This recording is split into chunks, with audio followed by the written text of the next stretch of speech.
ወድሻለሁ እንዳንቺ አላየሁም እስካሁን ተፈጥሮሽ በዓለም ላይ ምን ይሆን አልማዝ ዕንቁ መሳይ ድንቅ ስራ ውበትሽ ፀሐይ ነው የሚያበራ ውበትሽ ፀሐይ ነው የሚያበራ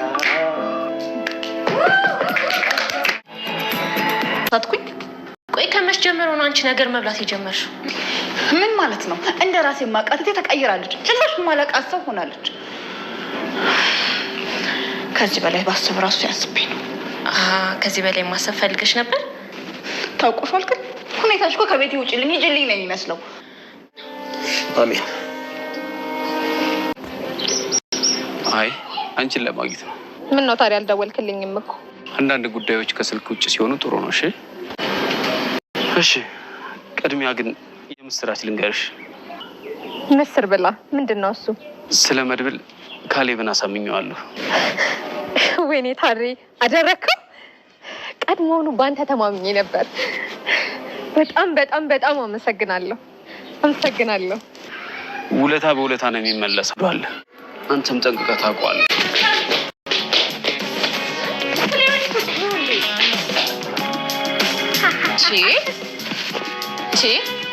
ሰው መብላት አይችልም እንዴ? ልጆች እንደሆነ በድላቸው ያድጋሉ። ኧረ እባክሽ ጉረኛ ነሽ። የለክ የተከሰትሽ እዚሁ በቅዬ ነው። ኧረ ወይም ደግሞ የቅድስቴ እንግዲህ ያክስቷ ልጅ እዚህ ቤት ውስጥ ከመጣች ጀምራ ነገሮች ትንሽ እየተምታቱ ነው የሚገኘው። እንግዲህ ቅድስቴም ታይኝ ባከሽ በህይወቴ አትግቢቢ በማለት እንግዲህ ዛሬ በጣም አልቅሳ ጭምር ነው የነገረቻት ማለት ነው። በነገራችን ላይ ዓለም በሷ ማይፈረድም፣ ምክንያቱም የምታውቀው ጉዳይ የላትም። እዚህ ጋር ብሩኬም ማተተኛው በኋላ ወይም ደግሞ ታሞ ከወደቀ በኋላ ነው እሷ የመጣችው ያየችው። በፊቱ ማንነቱ የምታውቀው ጉዳይ የላትም ማለት ነው ቤተሰቦቻችን። ሲቀጥል ደግሞ እንግዲህ መድብልን ኮስታር ብሎ ገና ሲያዋራት ገና የዛን ሰዓት ነበረ በጣም የደነገጠችው ምናምን ማለት ነው ቤተሰቦቻችን። ምንም ደስ አላላትም ሁኔታ ነገሩ። ብሩክም እዚህ ጋር ተኝቶ በዛ ላይ የምሳሌን እዚህ ጋር ማየት በቃ የቅድስቴ ህይወት አኗኗሯ ምናምን በቃ ምንም እያመራት አይደለምና እንግዲህ ቅድስቴ ዛሬ ጎራ ብላ ወደ ክላሷ ስታያት እንዲፋ ብለሻል አለምዬ እንዴት ነው ረብሻ ወዴት ትሄጂ ነው ምናምን ስታያት እንዴ ለመሄድ ግዴታ ለማማር ወይም ደግሞ ለመዘነጥ ራሴን ለመጠበቅ ቀጠሮና ፕሮግራም ያስፈልገዋል እንዴ? ራሴን ጠብቂ ራሴን በራሴ ህይወት መኖር ካልቻልኩ ለምንድን ነው እንደዚህ እንዳንቺ ብስቁልቁል ብዬ እንዲቀመጥልሽ ነው እንደ ይፈልግሽ ምናምን ምን አማርኛ ነው እንግዲህ ሰረዘረችው። እንደምታወቀው ዓለም ዘነጥ ብላ በራሷ ዓለም ብቻ የምትኖር ናት ማለት ህይወት ትዳር ምናምን ቤተሰብ ምናምን የሚባለውን ነገር እሷ ምንም አታውቀውም ማለት ነው። ያኔ አታውቀውም ስላችሁ እሷ የምትኖረው በቃ ጀስት እለቷን ነው የዛሬውን ነገ ምንድነው የሚለው ነገር የምታውቀው ነገር የላትም።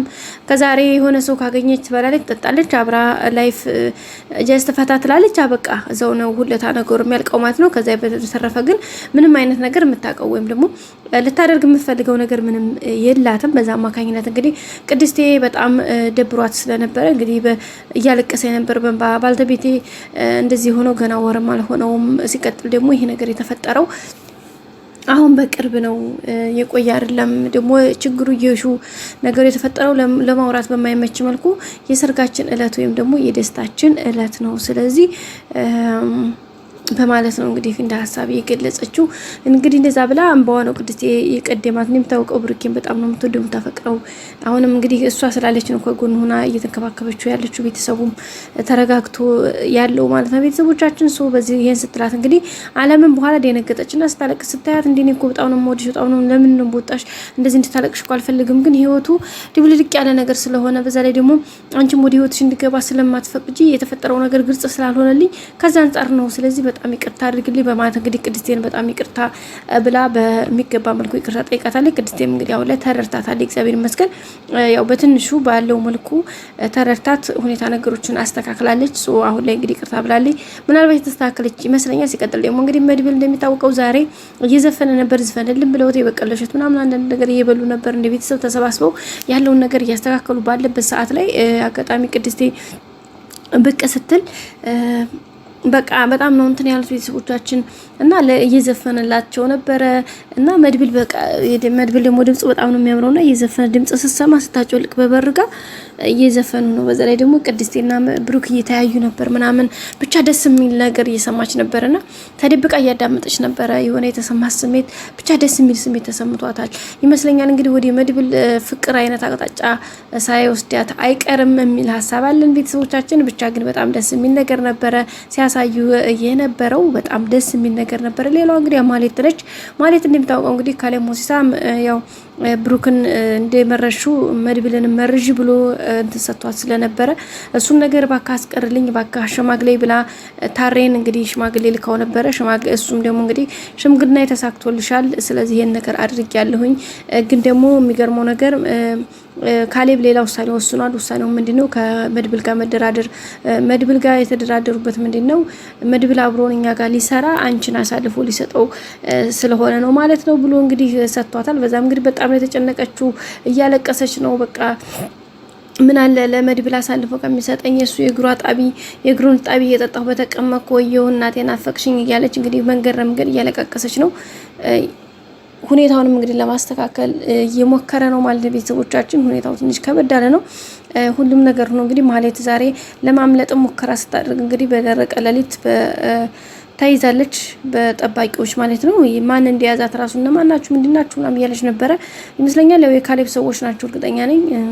ስለዚህ ያለው ነገር እዚህ ጋር ነው። ካሌብ ደግሞ እንግዲህ አሁንም ትትናን አምጡልኝ እያለ ትትናን እየፈለገ ነው። ትትና ደግሞ እንደሚታወቀው የመድብል ፍቅረኛ ነች። እሷን ደግሞ እዛ መተው አይችልም ማለት ነው። መድብልም ምን አባቱንስ በሷማ ከመጣ አሁንም አይተዋትም እንዴች ልጅ በቃ እስከ መጨረሻ ድረስ ድጋሚ ላይ ነሳ እጥለዋለሁ እያለ እየፎከረ ነው የሚገኘው ቤተሰቦቻችን።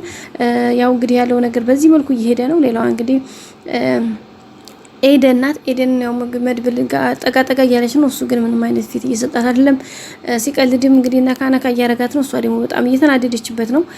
ማህሌት እንግዲህ እየተፈራገጠች ነው የሚገኘው ቤተሰቦቻችን። በጣም ከብዷታል። ለምን እንዴት ወዴት አባቴ ልግባ እያለች ነው እንግዲህ። ሰው እጅ የዘራውን ያጭዳል አይደለ? እሷ የሰዎችን ህይወት በቃ አገኘው ብላ እንትን እያለች ስታጣ ቅጥ የላትም ነበረ። አሁን ደግሞ ያው ያለውን ነገር በዚህ ልክ እየበካከነች ነው የምትገኘው። መቼም እንደማይሳካላት ያው የሚታወቅ ነገር ነው ቤተሰቦቻችን። ብቻ ግን ሁሉም ነገር ደስ በሚል ሁኔታ አሪፍ እየሄደ ነው። ብሩኬም እንግዲህ እግዚአብሔር ይመስገን የጤናው ጉዳይ ባለበት ነው። እንግዲህ እስከ ቀጣይ ደግሞ መልካም እንደሚሆን ተስፋ እናደርጋለን። ያው ዳጣም እንግዲህ ምሳሌን የምትመልሰው እሷ ነች። ትምህርት ቤት ስትወጣም ስትገባም ታደርሳለች፣ ትመልሳለች። ይሄ ደግሞ በጣም አሪፍ ነገር ነው። መድብል እንግዲህ በልበ ሙሉነት ነገሮችን ለማስተካከል በጣም ብዙ ፕሮሰስ እየሄደ ነው። እንግዲህ በቅርቡ ሁሉም ነገር እንደሚሳካለት ባለሙሉ ተስፋዎች ነን። ይሳካለታል ደግሞ ምንም ጥርጥር የለውም። መድብል ታውቃላችሁ የሆነ ነገር አስቦ ምናልባት ሊረዝም ጊዜው ትንሽ ውጣ ወረዶች ሊኖሩት ይችላሉ። ምክንያቱም ህይወት ባልጋ ስላላደለች። ስለዚህ ሁሉንም ነገር ደግሞ በጊዜው በሰዓቱ እያንዳንዷን ነገር ማለምንም ጥርጥር ሁሉንም ነገር ይፈጽመዋል። እሱንም እንግዲህ ለመፈጸም ትንሽ ሰዓታት ደቂቃዎች ናቸው ያሉት ማለት ነው። ሁሉንም ነገር እንግዲህ በሚገባ መልኩ እያስሄደው ነው። ከጓደኞቹ ጋር እያወራ ነው። ኤቭሪቲንግ በቃ ሁሉም ነገር በጥሩ ጎዳና እያስሄደው ነው። እንግዲህ ብሩኬን በቅርቡ እንግዲህ ወደ ጤናው ተመልሶ ራሱን ሆኖ የምናይበት ጊዜ ቅርብ ነው ቤተሰቦቻችን። ቅድስቴም እንግዲህ ደስታዋ ስኬቷ አላማዋ እንደሚሳካላት ተስፋ አለ። ምክንያቱም ብዙ መስዋዕትነት ከፍላለች።